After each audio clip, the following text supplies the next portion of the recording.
Hello friends, myself Gurdeep and welcome to Advanced Agricultural Classes. Today we will discuss about how to prepare for AFO IBPS. आज हम इस video में discuss करेंगे कि AFO के लिए जो IBPS के द्वारा कंडक्ट किया जाता है इसके लिए कैसे प्रिपेयर करें गुड मार्क्स लेने के लिए, अच्छे सिलेक्शन के लिए। तो सबसे पहले हम बात करते हैं कि कौन कौन से सब्जेक्ट्स इसमें आए हैं और इसमें कौन सा सब्जेक्ट का वेटेज ज़्यादा है, किसका नहीं है। तो जैसा कि बहुत टर्म भी कम है और अभी तक भी मैं जहाँ तक देख रहा हूँ कि बहुत से स्टूडेंट्स कंफ्यूज्ड हैं कि मार्क्स का वेटेज कैसे है और किसका कितना होना चाहिए। तो इसके क्लैरिफिकेशन के लिए मैंने फिर से ये इसको रिपीट किया है कि जो रीजनिंग है उसमें 50 क्वेश्चंस आएंगे, जो कि सब क्वेश्चन एक मार्क्स के रहेंगे। इसके लिए 30 मिनट टाइम अलाउड होगा। सिमिलरली इंग्लिश के लिए 50 क्वेश्चंस रहेंगे और सबके लिए मार्क्स भी रहेंगे और 0.5 मार्क्स रहेंगे और 25 मिनट अलाउड टाइम रहेगा जिसमें आप सॉल्व कर सकते हैं। सिमिलरली क्वांटी एप्टी के लिए 50 क्वेश्चंस रहेंगे और 50 मार्क्स रहेंगे, जो कि 30 मिनट में सॉल्व करना है। तो ये तो रही बात रीजनिंग, इंग्लिश और क्वांटी एप्टीट्यूड की। सबसे मेन हमारा कंसंट्रेशन होना चाहिए प्रोफेशनल नॉलेज पे, मीन्स एग्रीकल्चर पे, जो कि हमारा सबसे मेन मुद्दा है जिस पे हमको सबसे ज़्यादा कंसंट्रेट करना है। तो इसमें कन्फ्यूजन होने की ज़रूरत नहीं है, क्योंकि इस बार क्या किया है बीपीएस ने कि जो बाकी सब रीजनिंग, इंग्लिश और एप्टी के जो कोर्सेज हैं इनमें सिर्फ आपको कट ऑफ ही क्लियर करना है। आपको उसके मार्क्स इंटरव्यू के लिए कोई वेटेज नहीं रखेंगे, इसका वैल्यू 0 होगा। अगर आप जो भी कट ऑफ रहता है, अगर आप जस्ट कट ऑफ को क्लियर करते हैं तो आपका क्लियर हो जाएगा। आपका आगे फर्दर किसी भी प्रोसेस में इसको ऐड नहीं किया जाएगा। मीन्स आपको कोई भी इसमें फ़ाइट नहीं करना है। सिर्फ फाइट करना है तो आपको प्रोफेशनल नॉलेज मीन्स एग्रीकल्चर में फ़ाइट करना है। आपको एग्रीकल्चर में मैक्सिमम मार्क्स अचीव करने की कोशिश करनी है, जिससे कि आपका सिलेक्शन अच्छे से अच्छे बैंक में हो सके। तो प्रोफेशनल नॉलेज में 50 क्वेश्चन रहेंगे, जो कि 80 मार्क्स कैरी करेंगे और इसके लिए आपको 35 मिनट अलाउड टाइम होगा। मीन्स कि आपको 80 मार्क्स 35 मिनट में अचीव करने हैं। और ये टाइम जो अलाउ किया गया 35 मिनट, ये इनफ है। इसमें कोई प्रॉब्लम नहीं कि आप 35 मिनट में 50 क्वेश्चन सॉल्व नहीं कर सकते। जहाँ तक मुझे लगता है आप इन 50 क्वेश्चंस को सॉल्व करने के लिए मैक्सिमम 20 मिनट और 25 मिनट लेंगे। 20 minute is far much time. 20 minute में आप सॉल्व कर सकते हैं, क्योंकि इसमें आपको कुछ सॉल्व नहीं करना है, कुछ भी आपको मैथमेटिकली कैलकुलेट नहीं करना है, जस्ट आपको टिक करना है। अगर आपको क्वेश्चन का आंसर आता है तो आप यस कर सकते हैं, अगर नहीं आता है तो आप कुछ नहीं कर सकते। आप इसमें अगर कंजक्चर्स करने की कोशिश करेंगे, तुक्के लगाने की कोशिश करेंगे, तो आपका नुकसान हो सकता है। तो स्ट्रेट फॉरवर्ड है। अगर आपको आता है तो आप विद इन 2 सेकेंड 3 सेकेंड में इसको क्लिक कर देंगे, अगर नहीं आता है तो आप आगे बढ़ सकते हैं। तो इसमें ज़्यादा टाइम कंज्यूम नहीं होता है, तो टाइम इनफ है। आप टाइम के बारे में ये मत सोचिए कि आपको टाइम नहीं मिलेगा, 35 मिनट कम है। तो टाइम बहुत ही इनफ है प्रोफेशनल नॉलेज के लिए। नेक्स्ट जो मैंने देखा है कि जो कट ऑफ्स रहे हैं प्रीवियस ईयर्स में, कैटेगरी वाइज यहाँ पे इलस्ट्रेट करने की कोशिश की है कि जो एससी कैटेगरी का कट ऑफ रहता है वो 41 अबाउट, एसटी के लिए अबाउट 36 मार्क्स, ओबीसी के लिए 43 मार्क्स, अनरिजर्व के लिए 56 मार्क, एचआई के लिए अबाउट 20 एंड ओसी के लिए अबाउट 34 एंड वीआई के लिए अबाउट 45 मार्क्स रहता आया है। ये प्रीवियस ईयर्स का रिकॉर्ड है, ये ना एवरेज है कि आपको ये किसी पर्टिकुलर ईयर का नहीं बता रहा हूँ कि इस ईयर में रहा, ये एवरेज रहता था अभी तक का। अगर हम पर्टिकुलर सब्जेक्ट की बात करें कि किस सब्जेक्ट में कितना कट ऑफ रहता था, तो इंग्लिश में 8 to 12 मार्क्स रहता था, प्रोफेशनल नॉलेज में 10 to 14, रीजनिंग 8 to 13, क्वांटिटी एप्टी में 5 to 8 मार्क्स का कट ऑफ रहता था। हालांकि अब जो चेंज हुआ है, अब डिफरेंट सेक्शन के लिए डिफरेंट टाइम अलाउ कर दिया गया है। आप किसी एक सेक्शन में उस पर्टिकुलर टाइम के लिए ही रह सकते हैं, आप इधर उधर स्विच नहीं कर सकते। मीन्स अगर आपको 35 मिनट प्रोफेशनल नॉलेज के लिए अलाउ किया गया है तो आप 35 मिनट उसी में ही स्पेंड करने होंगे, आप स्विच नहीं कर सकते रीजनिंग में या क्वांटिटी में या इंग्लिश में। आपको 35 मिनट तक उसी में रहना होगा। तो इस तरह से ये टाइम इनफ है प्रोफेशनल नॉलेज के लिए। और इस तरह से टाइम बाउंड करने के बाद हमें इस बात की चिंता नहीं करनी चाहिए कि हमारे पास टाइम कम रहेगा।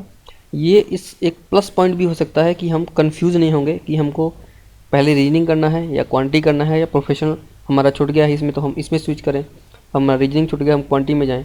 तो इस तरह से भी टाइम वेस्ट होता था। आप इसको पॉजिटिव लें प्लीज़। आप जो लोग सोच रहे हैं कि ये गलत हुआ है, आप इसे पॉजिटिव में लें कि आपका जो स्विचिंग करने में टाइम होता है, आप बार बार देखते हैं कि कौन सा क्वेश्चन छूटा है, रीजनिंग में कोई छूटा है, क्वांटी में छूटा है, या इंग्लिश में छूट गया है, प्रोफेशनल नॉलेज में छूट गया है, वो आपका टाइम सेविंग हो जाएगी। आप इसे पॉजिटिव लें क्योंकि आपका अल्टीमेटली टाइम सेव ही हुआ है।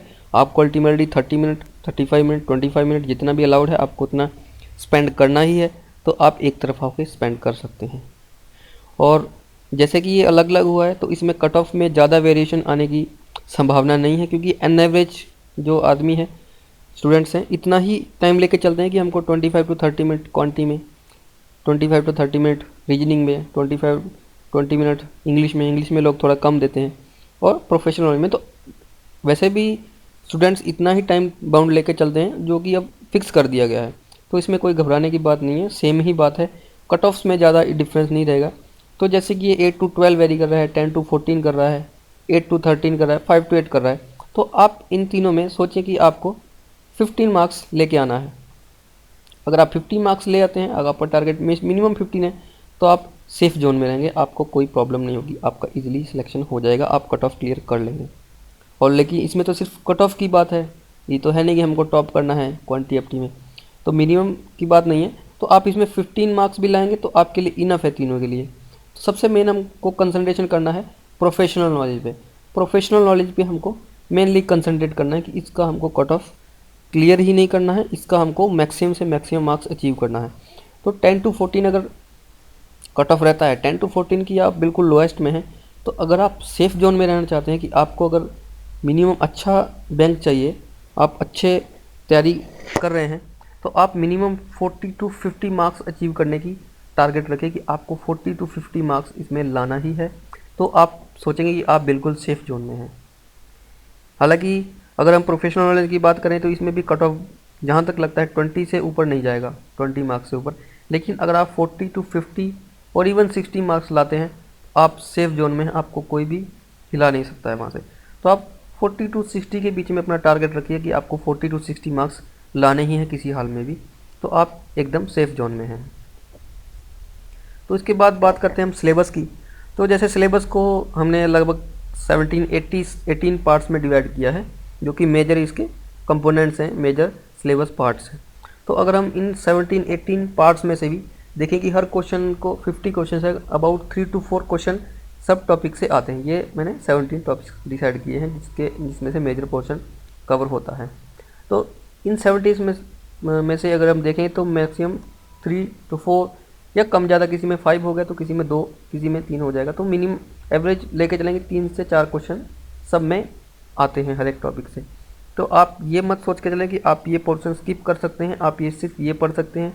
ऐसे में आपको नुकसान हो सकता है, क्योंकि जो एग्जामिनर है या हर एक पोर्शन से कुछ ना कुछ क्वेश्चन कवर करने की कोशिश करता ही है। अगर किसी से एक एक करके भी करेगा, अगर आप इस तरह से 5 टॉपिक भी छूट जाते हैं, तो अगर आपको हर टॉपिक से 2 क्वेश्चन भी छूट गए तो आपके 10-15 नंबर वैसे ही चले जाएंगे। और कोई भी क्वेश्चन पेपर होता है उसमें 10 क्वेश्चंस टफेस्ट लेवल के रहते ही हैं, जो कि सॉल्व करना बहुत ही मुश्किल होता है। तो अगर आप 50 में से 10 क्वेश्चंस अगर आप ऐसे छोड़ दें कि जो शायद बहुत ही डिफिकल्ट होंगे, तो आपके पास सिर्फ 40 क्वेश्चंस करने के लिए हैं। 10 हो सकता है कि हायर लेवल होंगे। तो 40 क्वेश्चंस में से आप कितने अटैम्प्ट करते हैं, कितने आपको उसमें से आ रहे हैं सही, तो ये डिपेंड करता है। तो सपोज आपने 40 में से अब आप 35 सॉल्व कर पाए हैं, 35 में से अगर आप 30 करेक्ट कर पाते हैं, तो आप 50-55 के आसपास पहुंच जाते हैं, 60 के आसपास पहुंच जाते हैं। तो इस तरह से आपको मिनिमम 25 टू 30 क्वेश्चन सॉल्व करने हैं, जो कि एक्यूरेट होने चाहिए। नेगेटिव मार्किंग भी है तो उससे भी आपका नुकसान होता है। तो आपको मिनिमम 30 क्वेश्चन आपको करेक्टली सॉल्व कर रहे हैं, जिससे कि आप सेफ जोन में रह सकें। तो 30 क्वेश्चंस करने के लिए आपको सब टॉपिक कवर करने होंगे। ये आप नहीं कर सकते कि आप किसी पर्टिकुलर टॉपिक को छोड़ दें। तो इसमें एग्रीकल्चर करंट अफेयर रिलेटेड है, इसमें आपको 3 से 4 क्वेश्चन आ सकते हैं कि 3 से 4 क्वेश्चन करंट अफेयर से रहेंगे। तो हॉर्टिकल्चर वेजिटेबल सेक्शन है, इसमें स्पेसिफिक टाइम सोइंग और वैरायटी, ये भी 2 टू 3 क्वेश्चंस इस पोर्शन से भी रहते हैं। प्लांट फिजियोलॉजी से 1 टू 2 या 3 क्वेश्चंस इसमें भी रहेंगे आपको। तो अल्टीमेटली कहने का मतलब ये है कि आपको हर एक पोर्शन से 2 to 3 क्वेश्चन तो आपके रहेंगे ही। हर जेनेरिक्स एंड प्लांट ब्रीडिंग ये भी काफ़ी बड़ा टॉपिक है, इससे आपको 3 से 4 क्वेश्चंस रह सकते हैं। एंटोमोलॉजी ये भी काफ़ी बड़ा पोर्शन है, ये भी 3 to 4 क्वेश्चंस, इवन 5 क्वेश्चंस भी हो सकते हैं इस पोर्शन से। तो point related to the fruit and vegetable, इससे भी 2 to 3 क्वेश्चंस रह सकते हैं। टाइप्स ऑफ क्रॉपिंग सिस्टम, इसमें से भी एटलीस्ट 1 क्वेश्चन रहेगा। एनिमल हस्बेंड्री, इससे भी 2 to 3 क्वेश्चंस रहेंगे, इवन में भी 4 क्वेश्चंस भी हो सकते हैं। सीड नॉलेज, तो इससे आपको एटलीस्ट 1 क्वेश्चन तो रहेगा ही सीड टेक्नोलॉजी से। एग्रीकल्चर इकोनॉमिक्स, इससे भी एटलीस्ट 1 to 2 क्वेश्चंस रह सकते हैं। Small industry like Honey fishery, इससे भी आपको 1 से 2 क्वेश्चन बिल्कुल रहेंगे। नेक्स्ट आता है काइंड्स ऑफ एग्रीकल्चर प्रैक्टिस, इससे भी आपको 1 से 2 क्वेश्चन मिलेंगे। सॉइल रिसोर्सेस, इसमें आपको भी 1 से 2 क्वेश्चंस जरूर मिलेंगे। मैन्यूर एंड फर्टिलाइजर, ये भी काफ़ी बड़ा टॉपिक है, इससे आपको 3 से 4 क्वेश्चंस रह सकते हैं इस टॉपिक से भी, क्योंकि इसमें मैन्यूर, बायो फर्टिलाइजर, न्यूट्रिएंट्स ये सब कवर करता है। इसमें 3 to 4 क्वेश्चन रह सकते हैं, इवन 5 भी रह सकते हैं, लेकिन आप 3 to 4 लेके चलिए। और रूरल वेलफेयर एक्टिविटीज़, ये भी आपकी 1 to 2 और 3 क्वेश्चंस इसमें भी हो सकते हैं। तो इंश्योरेंस स्कीम्स, ये इसी के अंडर, एक्सटेंशन के अंडर में आता है, इस पे 1 क्वेश्चन हो सकता है। और वीमेन चाइल्ड, इससे भी 1 क्वेश्चन हो सकता है।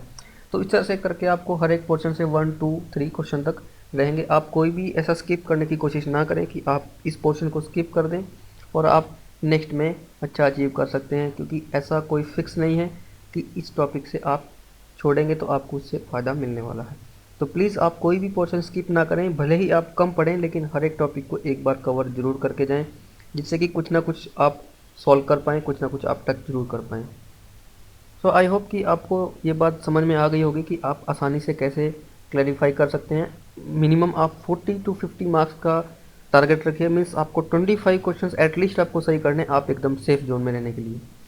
सो फ्रेंड्स, आई होप आपको ये बात समझ में आ गई, आपको ये लेक्चर पसंद आया होगा, इससे आपको हेल्प ज़रूर मिलेगी।